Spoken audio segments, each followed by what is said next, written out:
So yeah, first off, guys, congrats on the Shark Tank deal. That's absolutely incredible. Yeah. Was looking it up a bit last night, and would love to hear the experience, like what it was like, what even got you guys in the mode of thinking about getting on Shark Tank? Yeah, I mean, it's something that we've talked about honestly for years. Like we've always watched Shark Tank, since 2009, since I moved to Colorado in 2011, started Fat Check out in Fort Collins. Just been watching it constantly, thinking about business, and then when Kevin came out, we always watched Shark Tank and just think, we should go on Shark Tank someday. And we were never really at the point that we needed it or that we were ready for it. So it was just kind of like, we don't really need to go on there. What's the point? We're not ready for an investor. One day we'll do it, sort of deal.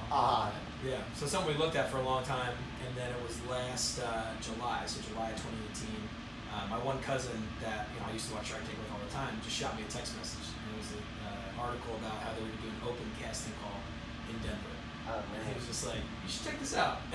So I hit Kevin up and I was saying, he was actually back in Jersey, I think, right? He was visiting family in Jersey, and it was on Saturday. So we were talking on Friday, like, there's this casting call on Saturday, like, I think I'm just gonna go down there and see what happens, and whatever, just give it a shot.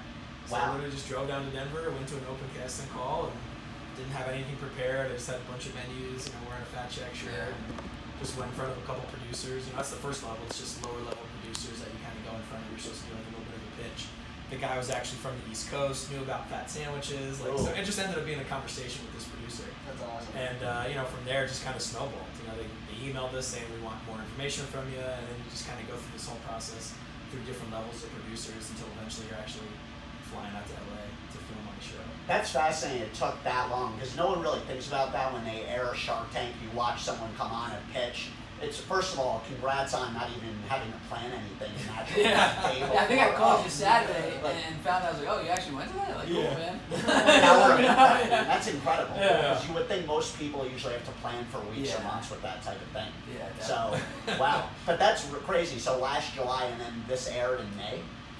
Yeah, so it ended up, the process went through, like 2 months or so of just producers taking videos, sending them to the actual production paperwork and all sorts of stuff. Yeah, all sorts of legal BS. And then we filmed in September. So that actually filmed in September, and then it didn't air until May. Oh, wow. Yeah. And what was that like when you first went out there and saw the sharks? Like, what was that initial feeling like? It was definitely crazy. So basically, something that not a lot of people realize is that the first time you see the sharks is literally what you see on TV. So we don't interact with them beforehand. They literally deliberately keep us completely separate. Oh, wow. And so when you walk out, that's the first you're seeing them, first they're seeing you, first impressions, everything. It was definitely a crazy experience. We're constantly chatting about business and numbers, literally day in and day out. So it was cool to be able to do that, obviously, with people that are really rich and successful. So it was a pretty sweet experience for sure.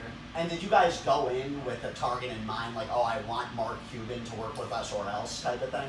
Well, we would have definitely gone for a deal with any of the Sharks.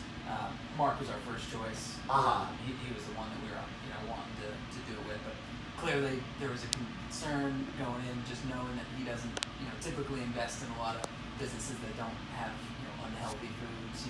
He's real into the healthy lifestyle, and so we thought there'd be a potential that he wouldn't be interested. But going in, we knew we knew we wanted Mark Cuban. We knew the amount of equity that we go up to. One of the big things that they tell you out there too is like, make sure you're doing a deal that you guys are comfortable with. There's a lot of people that go into the Shark Tank just kind of get flustered in front of the cameras and agree to something. Have buyer's remorse later, like, oh man, I didn't want to give away 25% of my company. And then some of those deals end up falling through later because the people didn't actually want to do it, and they just got caught up in front of the cameras. So we knew going in that we would go up to 15% if it was Mark. We're only going to go up to like 12 or 12.5% if it was one of the other sharks.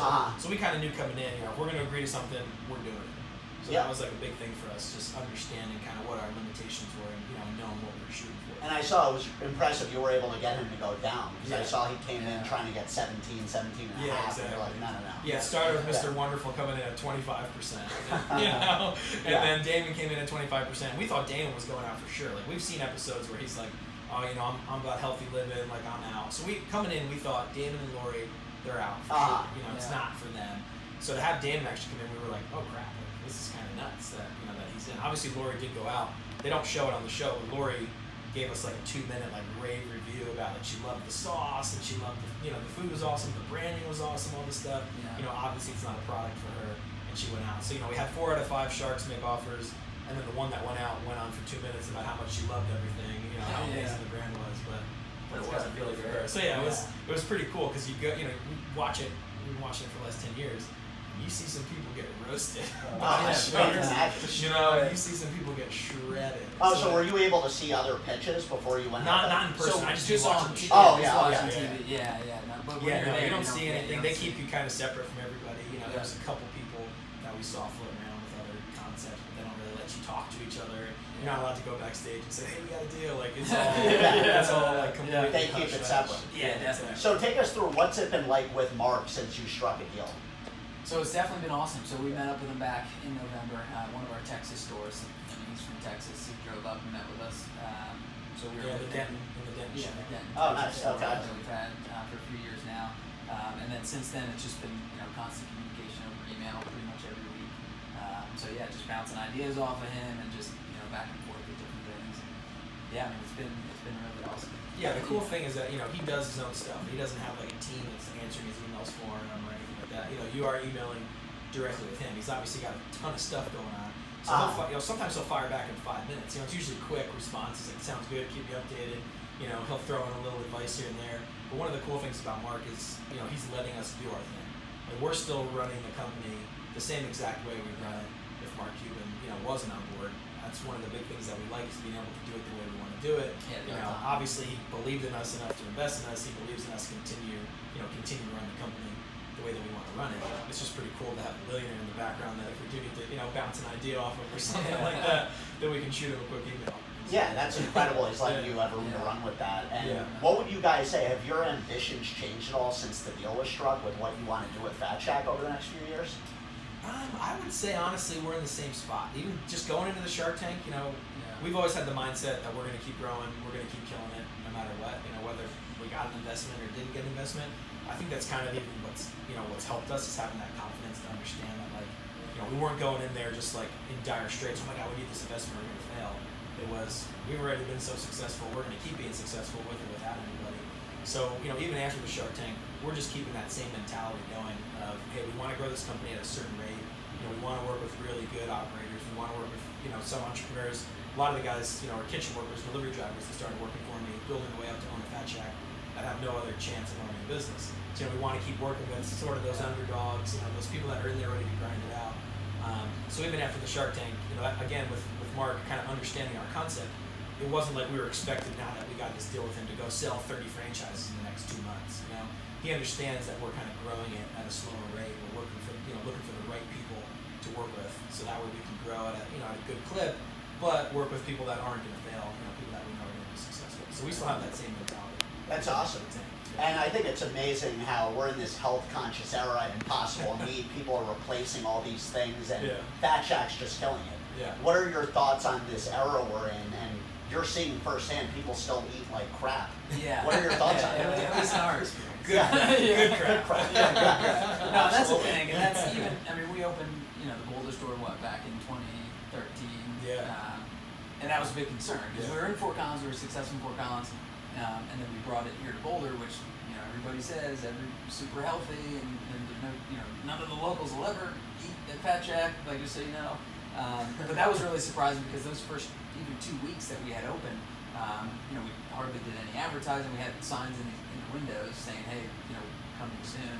But those were some of the biggest weeks we've ever had to date, and we were like, I think we'll be all right in Boulder. There's definitely one old Boulder guy that came in and was pointing at the menu, "You're killing people." Right off the bat. But then we're like, "Have a good day, sir. Have a good day." And then 20 people walked in and ordered fats. Now and that being our second main store, we were thinking there's a good chance this could flop, and then once we opened, it was the complete opposite, and we were like, we got to get way more people in here to work. Yeah, and the big thing, because we completely push. You know, people should live a healthy lifestyle. You should try to eat healthy for the most part. Uh-huh. Definitely work out. Yeah. You know, it's really important. It's, you know, you can't eat fried food every single day. Uh-huh. But obviously, we're here for that cheat meal. We're here. You know, you had a tough class, maybe failed the test. You want to come in. Yeah, exactly. So you had a great night with your buddies out partying all night. You know, we're here till 3 in the morning for you to come in and crush a fat sandwich. I love how you push that on Shark Tank too, where you guys even say, we're here for cheat meals, where it's clear like people do eat unhealthy, even when they want to eat salad every day. They need this. Yeah, that's what life's all about. Yeah, and that's where I'm pushing people. You know, don't come in for the breakfast, lunch, and dinner.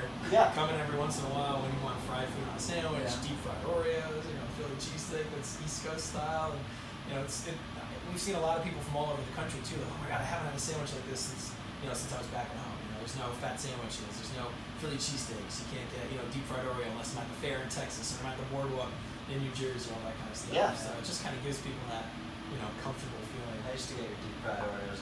Yeah, I remember you used to all the time. Like just deep fried Oreos sometimes. I think, right? Yeah, so how are you guys not like 500 pounds? Like how often do you eat your own food? And that's the thing. And Tom and I have always from the beginning promoted that healthy lifestyle. Sure, on the day-to-day, eat healthy, work out, X, Y, and Z. But I mean, at this point, we're not in the stores as much now as we used to be. But we're always sampling new stuff constantly. So I would say you probably maybe a little bit more than me. Yeah, I eat probably about 10 times more than him. I think it shows a little bit more. I'm like once a quarter, once every other month. Yeah, I mean, I just ate a bunch of fried food yesterday. We had some people in town from Arizona visiting and check out the Shack franchise down there. So we made them almost one of everything on the menu. So I'm sitting there eating a fat hamburger with them, and eating a deep fried Oreo. So I mean, definitely during the store openings, we're still super hands-on. It's like the operations day to day. We're more floating around between stores, hanging out in the office. When we do store openings, this Fort Worth store was the most recent one in May. I was out there for 3 weeks straight, so you're in the store constantly. Wow. So that's when I'll eat enough Fat Shack for about 3 weeks. So that's part of that ribbon cutting ceremony, just biting in. Yeah, I mean, we don't even go crazy like that. It's just open up, start grinding. I've been working 18 hours straight, haven't had a chance to eat. Let me make myself a fat dude. It's incredible. Can you guys take me through the beginning of Fat Shack back in, 2010? Yeah, 2010. Yeah, so, we had just graduated from college, Kevin and I. During college, I had actually done a business with some buddies of mine up in Ramsey, New Jersey, where I grew up. So, you guys know, growing up in New Jersey, I guess, you went to school. I know you went to school out here, right? Yeah, you didn't go to school in New Jersey. Gotcha. Just high school. Yeah. So us going to school in New Jersey, the college in New Jersey, you go to school for these 2 semesters. Then the summertime would come, you'd go home. And I'd hang out in Ramsey with my hometown buddies and all that kind of stuff. So it was just like you're back in high school. It was summer after junior year, and me and a couple buddies, we're business majors. We were sitting around, trying to figure out what we were going to do. At that point, you're supposed to get an internship if you're a business major. Go work for somebody. And I just always knew, I could not imagine myself working for somebody. So we sat around trying to figure out what we could do, in lieu of getting these internships. And my one buddy's dad owned a deli bagel shop. And, we had no late night food in our hometown of Ramsey. So we decided to approach his dad about, hey, can we come in Thursday, Friday, Saturday, 10 p.m. to 3 in the morning, just run a late night operation. So we started a business, it was called Cars Late Night Delivery. It's still running, my buddy still runs it in Ramsey, and he has one in Montclair too. Really? Yeah, so that was my first, I'd never worked in a restaurant before. I'd never seen a fryer, never seen a flat top grill, had no idea what I was doing. So this first, this summer, me and my buddies, did this late night thing 3 days a week. And it went really well, and I picked it up really quickly, working in the kitchen, all this stuff. And, me and him ran together for about 2 years in that car spot. And then from there, we kind of decided, hey, you can keep what we built up here, keep running cars. I'm going to go down to the College of New Jersey where I went to school, and I'm going to open up my own business, so we kind of separated. He kept what we had built, and then I was going to go down to College of New Jersey and build my own thing. And that's where the Fat Shack was born. So, I had this, year and a half, 2 years of kitchen experience under my belt. I knew the concept of, fried food on sandwiches and late night food and all this stuff. Obviously Jersey's famous for fat sandwiches. That's where it was originated. French fries on a sandwich. The grease trucks at Rutgers. Yeah, the grease trucks at Rutgers. Yeah, every diner you go into has got a fat sandwich on it. So it was a Jersey staple. And that was kind of what I decided to build that menu around. And called it the Fat Shack. Obviously. How'd you come up with the name? It was actually a fraternity brother of ours. And he worked for me in the car spot up in North Jersey. So he was working over the summer, and we were sitting there tossing around ideas, and this guy was like, "You should call it the Fat Shack." So, you know what? Yeah. That's got a good ring to it. Yeah, he's still a friend of mine. He'll Facebook message me every couple of years like, "Don't forget that I helped He name must. it." He must. Don't forget. Yeah. He is. Yeah. He does love it. He's like, "Don't forget that I helped name that spot. You know, Oh, when that's you great. make it big, take care of me." So you know, then I went down to graduated '09. That fall, I moved back down to College, New Jersey, and I started looking for restaurant spaces. So I started looking, you know, finding empty shells, getting quotes, $100,000, $150,000, you know, before equipment just to build out the kitchen. And I was like, shit, like I do not have this much money. Like, what am I gonna do? So it was kind of December at this point. You know, I've been down at school for like 3 years, graduated, still just partying with my friends, hanging out, kind of like, oh man, this isn't good. Like, I gotta figure something out. So I kind of got that idea, you know, what me and my buddies did up in North Jersey, you know, where his dad let us operate out of his restaurant. And I thought, you know what, like, there's got to be someone down here that'll let me do the same thing. So I approached a local bagel shop that closed at 3 in the afternoon and just floated the idea by him, saying, like, you know, I've got this concept, it's late night food. What would you say if I came in, split your rent, you know, used your equipment, we worked out a deal, and I operated this Fat Shack concept at your restaurant. Wow, that is crafty. Yeah, and he took to it right away. You know, we drove like a page or two, you know, just some BS document together, and that's how it ran. So I opened, you know, I went home. I was still kind of living the college life. I went home for Christmas break still, you know, hung out in Ramsey for 3 weeks, came back middle of January, and kind of put the whole business together in like 2 to 3 weeks. Wow. And then opened up in February of 2010, and just started spreading the word around campus. You know, at that point, I knew a ton of people. Obviously, I went to school there for 4 years, and I had a fraternity that Kevin and I were part of. Just was handing out menus, Facebook group, you know, going around the dorms, just spreading the word, kind of like you guys do, you know, here on campus. And our opening night, we did like $2,300 or $2,400 in sales. Wow. It was just like no one knew what they were. You know, I was like the only one that knew how to make the food, and it was just an absolute shit show. And I was just kind of like, what the hell did I do? And you knew you were onto something. Oh pretty yeah, quickly. exactly. Did you guys try that here with like approaching a restaurant about doing like a shared kitchen space? Yeah, so you know, so then I ran that in New Jersey for about a year and a half, and then I moved out to Colorado in 2011. I have family that lives and loves in Colorado. They saw I was killing it at TCNJ, which is like 4,000 or 5,000 kids. CSU, you know, 30,000 kids. Fort Collins is a big city, you know, bigger city. So they convinced me to make the jump to Fort Collins. So I jumped to Fort Collins. I did the first full Fat Shack, you know, open 11 a.m. until 3 in the morning, compared to just shared with the bagel shop. So that was the first full store. I ran that for a while, and then that's where Kevin kind of got involved, because he was actually doing commercial insurance. And he was doing my insurance for the Fat Shacks, and he was, you know, killing it with his career. But he was like the most organized guy that I knew. Me, all this stuff, you know, you heard it. I put together the Fat Shack in like 2 to 3 weeks. I had no business plan whatsoever. I came out to Colorado, found a space, I moved out here a month later, and just like went for it. You know, I slept in the store, did what I needed to do to make it happen. But I had nothing on paper. You know, I'm like not an organized guy whatsoever. But Kevin is just a super organized. You know, he was the guy back in school. We do projects together. You know, group projects, and I'd be winging it. And so you know, I want to go play a poker tournament. It's like, oh, Kevin, here's $15. Yeah. I was gonna do the project anyway, so I was only $15. So go ahead and finish that group project, and then I'd get up there and you know we'd wing it together. You know, that's in great. class. So he kind of started working in the background, and I said, you know what, like, this thing's doing really well. We've got the store in Jersey, we got the store in Colorado, like, I want to grow it. That was always my goal, is to grow it, you know, and I could definitely use your help. So he started working in the background, getting some organization down, figuring out what we were going to do, and then he moved out here in 2013. Beginning of 2013. Kevin quit his job, packed up a car, and drove from New Jersey out here to Colorado. So tell him. No, because that's the thing. I mean, almost for a year probably, when we first originally started talking about, you know, the idea of growing the Fat Shack, you know, throughout the country. You know, I would work insurance during the day, and then at nighttime I'd just be on the phone with Tom doing actual, you know, organizational work and working on, you know, business plans and how we can kind of organize things moving forward. And then, like you said, in early 2013, I just moved out, and it was probably one of the scariest things I've ever done, because, you know, you get used to nice paycheck, salary benefits, a corporate world, and then it's just like living with nothing. It's like, it's like, all right, well, we don't, you know, because we created then the parent company that was going to be the parent company moving forward that would collect all the royalties, and you know, at the time, we literally made no money. You know, we had to create everything. You know, it was awesome that Fort Collins was there.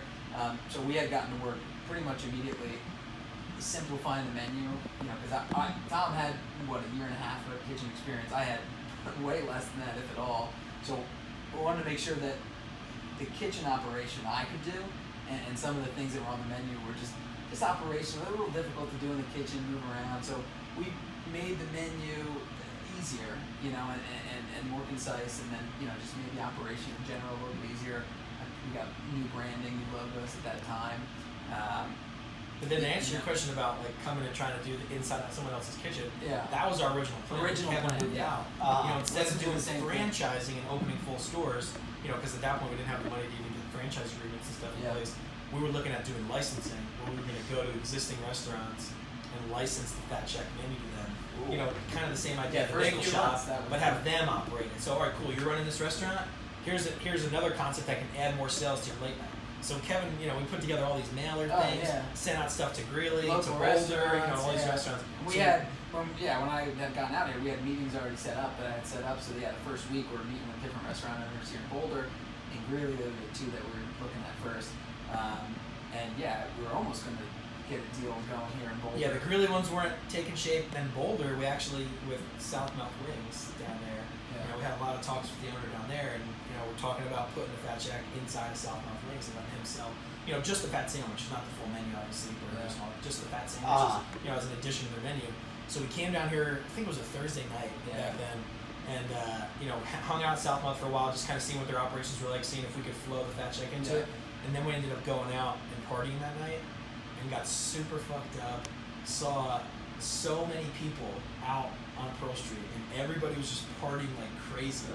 And we were just like, oh my gosh, this town is just like too crazy and too big to have just a Fat Shack running out of like another restaurant. Like we need our own full Fat Shack. So you had that aha moment, like we had that aha moment while we were getting this. That's what happened. Like this town is out of control. Like we got to set up shop. That's incredible. You guys were like way before your time with the idea of licensing menus, because now this whole like ghost kitchen ghost kitchen. This is third-party delivery services and like gigs. So you guys were before.